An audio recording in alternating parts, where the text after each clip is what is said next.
racaille aujourd'hui. On se retrouve aujourd'hui pour une vidéo un petit peu particulière. Je vais vous proposer qu'on réalise ensemble une belle couronne de porte, ce qui va émerveiller vos invités quand ils arrivent à la maison.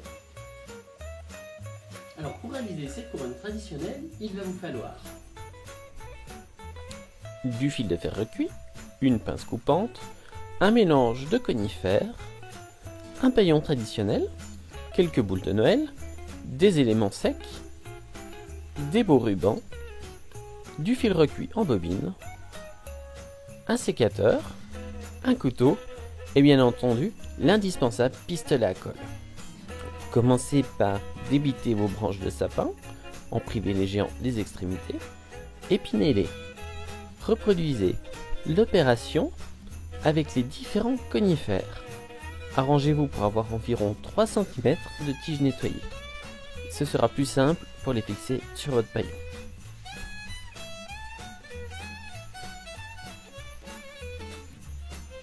Fixez votre fil de fer recuit en bobine solidement. Plantez la pointe dans la paille pour éviter que les clients se blessent. Plaquez vos différentes variétés de conifères, toutes dans le même sens. Tournez et serrez.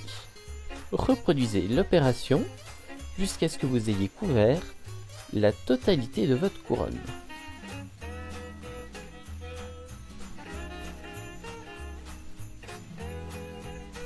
Une fois que vous avez quasiment couvert, la partie la plus délicate, la finition. Écartez le sapin déjà en place, retournez votre couronne et passez votre fil à travers les branches.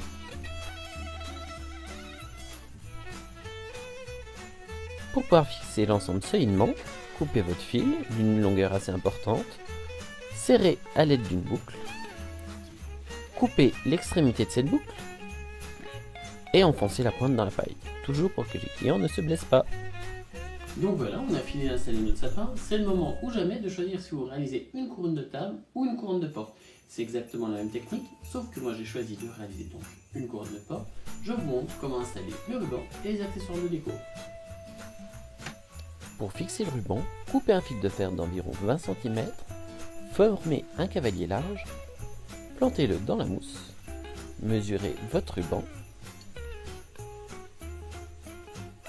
mettez de la colle sur le cavalier, puis sur le même ruban, afin de former une boucle tout autour de votre couronne. Formez un nœud Chanel, c'est un nœud plat à 3 boucles. Agrafez-le et fixez-le sur votre couronne. Avec un fil de fer d'environ 20 à 25 cm, formez le crochet pour pouvoir l'appliquer sur la porte. Plantez le crochet dans la paille et assurez la fixation à l'aide de colle. Vous pouvez commencer à coller vos éléments de décor. Pour les éléments les plus lourds, formez des cavaliers et assurez-vous la fixation avec de la colle chaude. Voilà, donc la couronne est terminée. Comme vous avez pu le remarquer, j'ai mis un petit crochet derrière pour pouvoir la fixer sur la porte. C'est quand même vachement plus pratique. Alors je vous invite à interpréter la technique, que ce soit en couleur, en matière ou en forme. Et je vous invite à poster vos réalisations sur le cercle de Micafolia. En tout cas, je vous souhaite d'excellentes fêtes de fin d'année et je vous dis à très bientôt.